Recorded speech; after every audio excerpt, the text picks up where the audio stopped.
Madam Permanent Secretary, thank you for your mastery of the ceremony so far. I'm told about it, I wasn't here to witness it all. And I heard that Reverend Newton Dixon delivered a special prayer for me.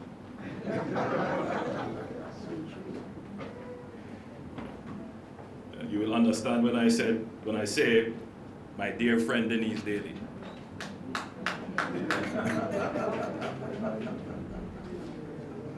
No, she is my good friend. Both from St. Catherine High School, which, by the way, Juliet also attended.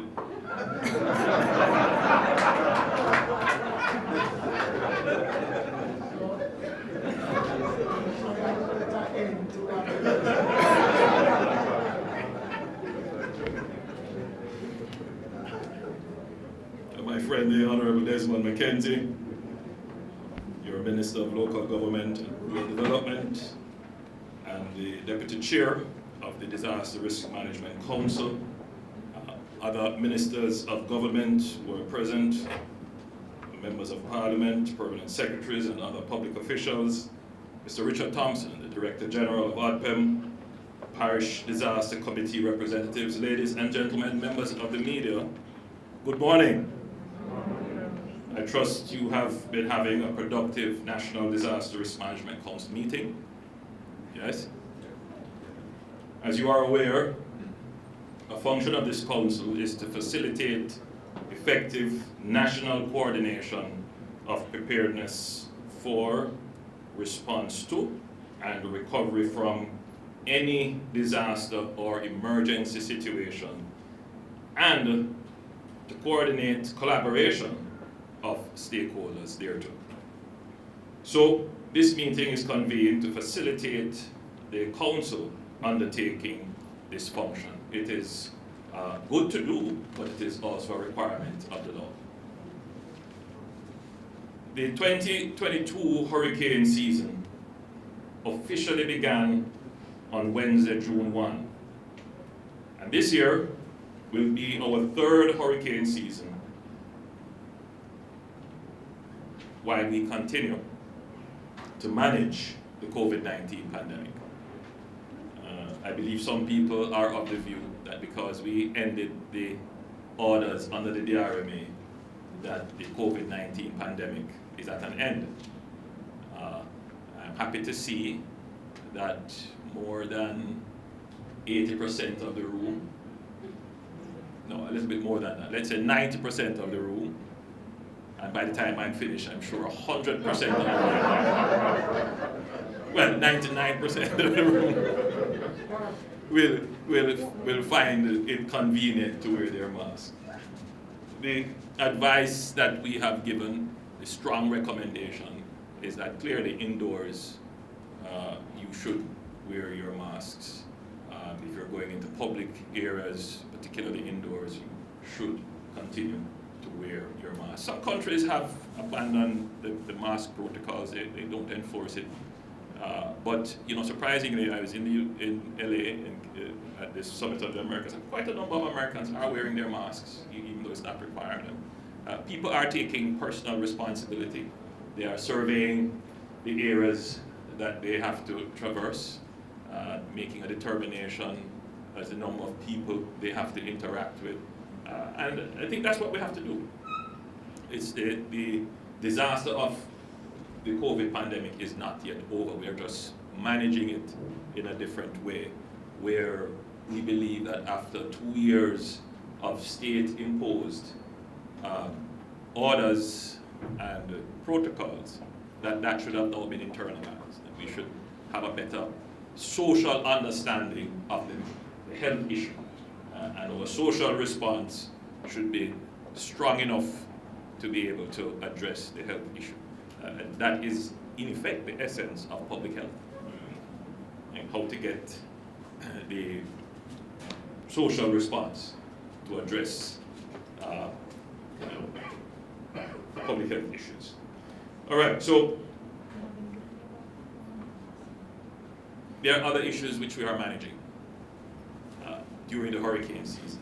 not least of them would be the deteriorating economic circumstances, particularly around inflation and the supply of critical goods, food and fuel in particular, and not to mention the general disruption in supply chains. So it is a challenging time for any government, but it is just the nature of the world that we live in.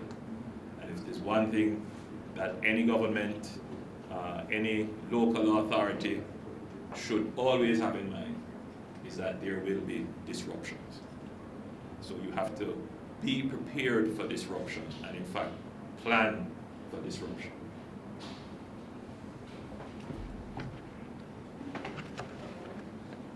So, as small island developing states, we are impacted significantly by challenges that are not always of our own making.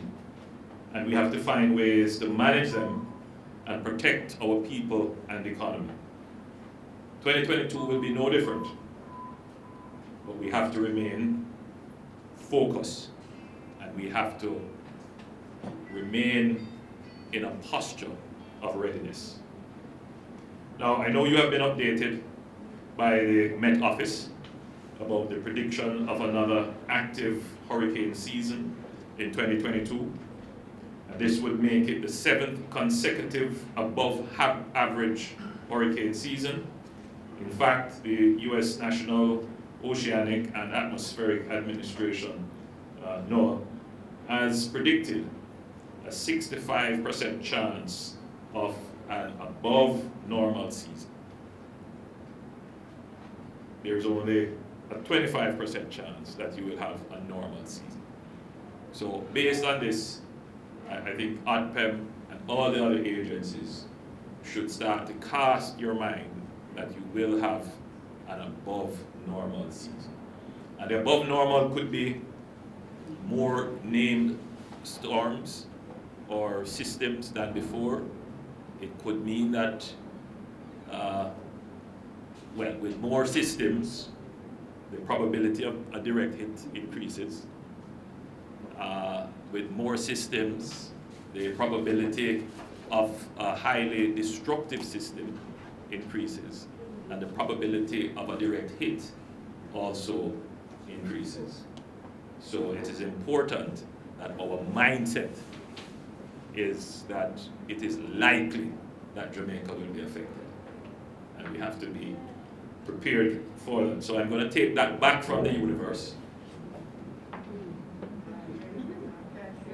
Take that back, and we, as religious and God-fearing people, we will pray that the Almighty Father will guard us with His mighty hand.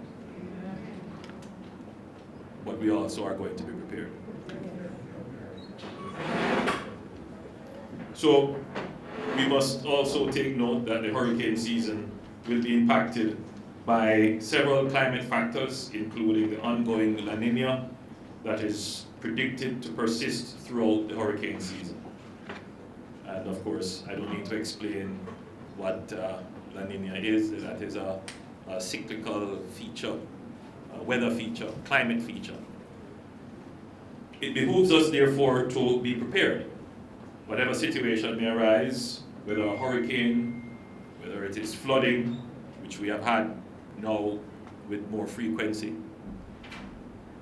earthquake or other event, we must be able to respond with utmost urgency and in a coordinated way.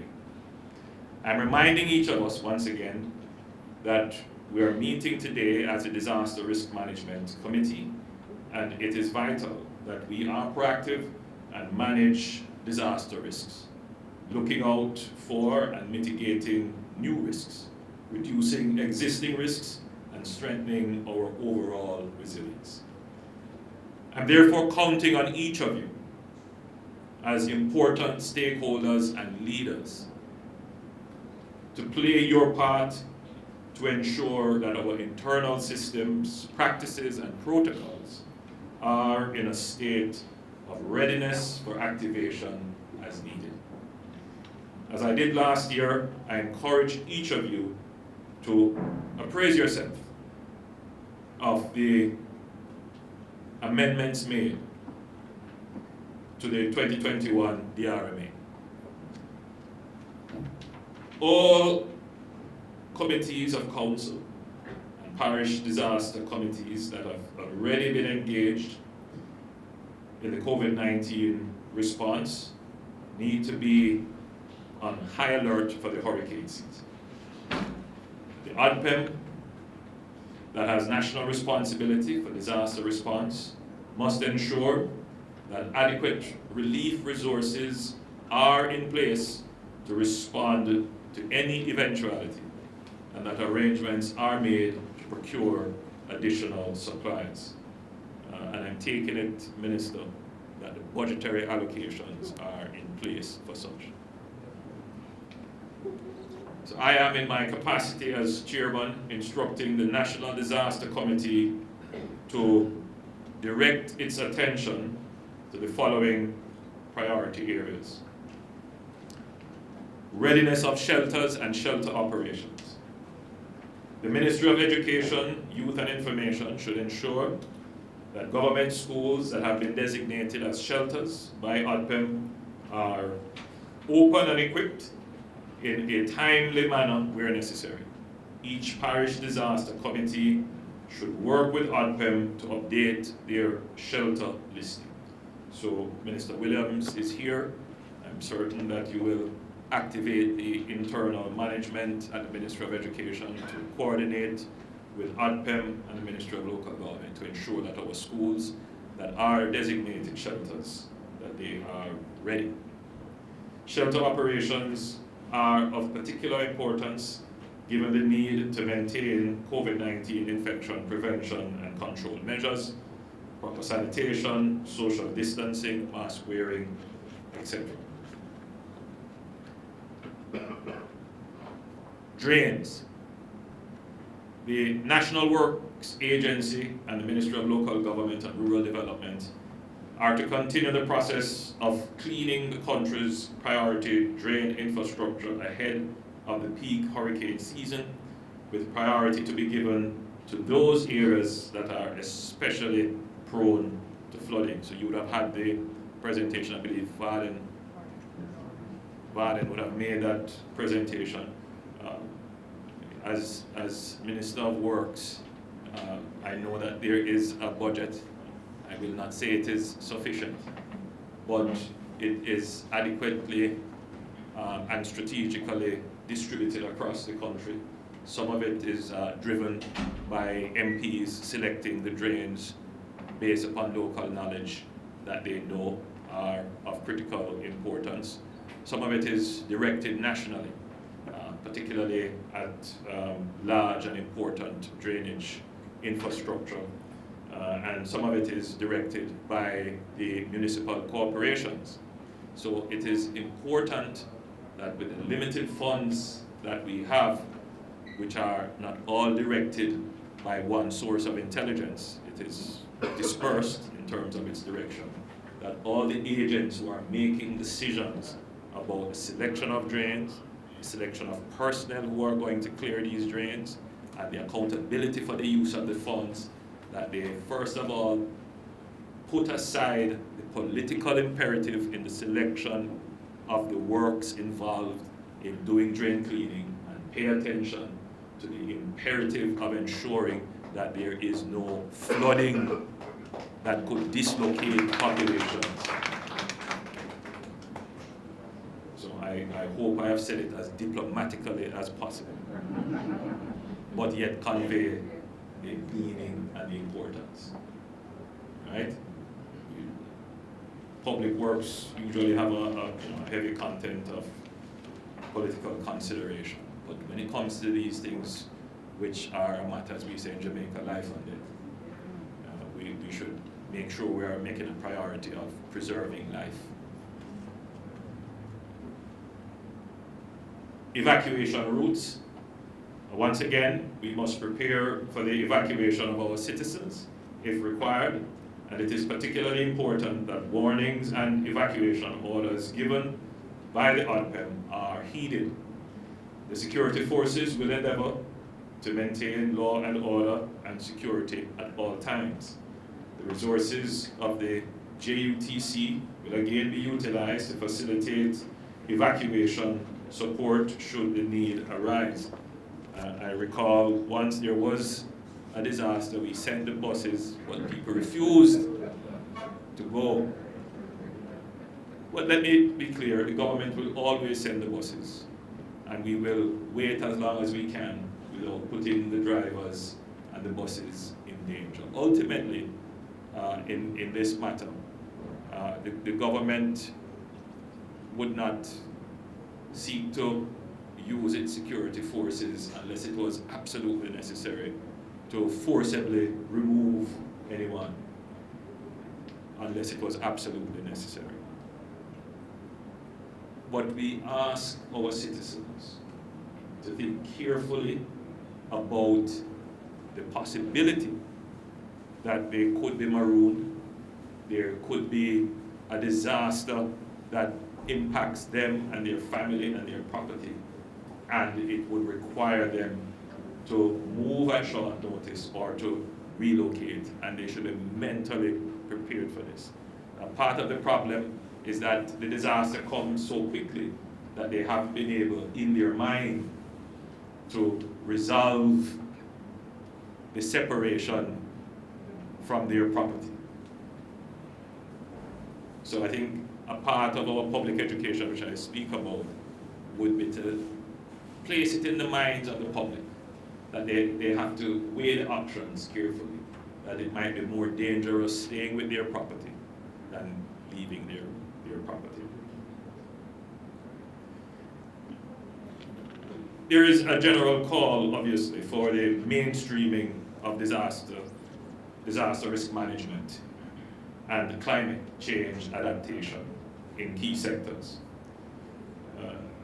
I won't go too much into this point, other than to say that Jamaica has taken the issue of climate change very seriously, and that we have actually started the process of mainstreaming disaster risk management and adaptation and mitigation for climate change in our general policies. You will notice that as we are building out new infrastructure, as far as is possible, we are moving our roads to higher ground and inland away from the sea. Historically, Jamaica was a trading point, and so many of our roads were very close to the shore, because that's the most effective way of moving goods to ports. You would also notice that many of our internal roads follow river courses. Again, following the river was a natural pathway to the coast. So, as much as we can, we are building our roads with the climate impact in mind. We're moving them as much as we can inland, and you would see that with the South Coast Road Improvement Project. As much as we can, when we're doing the roads, we're lifting them higher, and we're putting in the necessary retention and curbs and channeling just to make sure that our roads can last. You will notice that, yes, in Kingston you will have flooding, but it moves very quickly after the rain has dissipated. So we are building with those in mind. We have a national drainage plan. It's quite an expensive drainage plan. It has to be funded, but this is being considered under the whole climate financing initiative. In addition to that, a part of the preparedness is to build reserves. So we have put in place measures of insurance and setting aside for disaster so that it doesn't happen upon us and we can't respond. So I know that there is a fund, disaster fund, that is under the control of the Ministry of Local Government. In our budget, we have set aside, and we have launched the catastrophe bond. And should in case there is a mega event, it triggers some payments that would allow us to respond. So we are mainstreaming it, but it is important that at the level where things get actually done, the execution level. So at the policy level, we're doing it, and we have provisioned at the execution level, for example, the NWA, that's the direction that they have been given about the quality and standard of road that needs to be built, and the strategic alignment and location of roads and so forth. But you should be thinking as well, let's say, for example, the municipal authorities, where are you giving approvals for building? We really need to start looking at that seriously. That's what it means to mainstream climate change. When are we going to start to look at some areas and say, seriously and enforce against no building areas? So that's what it means when we say mainstream climate change and disaster risk management in our operations. So I take this opportunity to appeal, well, as Prime Minister, I should not appeal to the civil service and public service that is gathered here, but to direct and encourage the leaders of the various entities to start mainstreaming climate and disaster risk management thinking in your day-to-day operations. Drought management, that's another area that the council should focus on. Council members are directed to focus on drought management, and we must get the word out from now that conservation of water is important. That message has somehow not been reinforced, but I think we have to go back to that message, that conservation is important. The Water Resources Authority has recommended that water conservation measures be encouraged, especially in areas that are more susceptible to drought conditions and where there are inadequate surface water resources. These include the Kingston Hydrological Basin, which really has very limited water resources and is highly dependent on the Yalas River in the Blue Mountain South Hydrological Basin and the southern St. Elizabeth Agricultural Belt, which also has a challenge, and mainly dependent on rainfall. So, Minister, particularly for Kingston and St. Elizabeth. St. Elizabeth has a culture of conservation. They have developed their own culture of capturing water from the roof and so forth. But in Kingston, where it's more a metropolitan culture, conservation is not